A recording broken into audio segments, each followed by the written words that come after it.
The judge today telling the former president to refrain from social media posts that could cause unrest after he shared previous messages critical of the prosecutor. Manhattan District Attorney Alvin Bragg, who is overseeing the case, spoke to the media afterwards. The defendant repeatedly made false statements on New York business records. These are felony crimes in New York State, no matter who you are.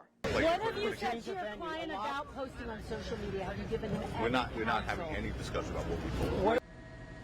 And right there you just heard from one of the former president's attorneys after the arraignment. Across from the courthouse, police separated pro and anti-Trump demonstrators. M. Wynn tonight is at New York Supreme Court in Lower Manhattan, where it all went down. A historic moment as for the first time a former president of the United States turns himself in after being indicted by a Manhattan grand jury. The former president and now a criminal defendant walking the halls of the New York State Supreme Court, escorted by the Secret Service.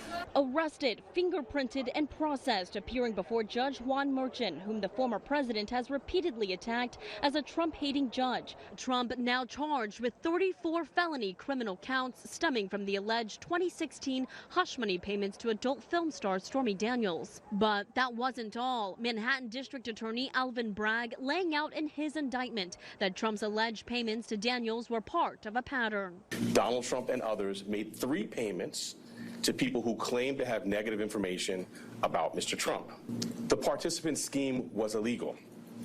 The scheme violated New York election law, which makes it a crime to conspire to promote a candidacy by unlawful means. David Pecker, the former publisher of the National Enquirer, appears to be a key witness. One part of the indictment claims that during Trump's transition into the White House, he privately met in Trump Tower with the National Enquirer's owner. The defendant thanked the tabloid's owner for handling the stories of the doorman and Woman One and invited him to the inauguration. Video cameras were not allowed inside the courtroom, but the judge did allow still photographers to take pictures before the unprecedented arraignment began. Trump pleading not guilty to all charges.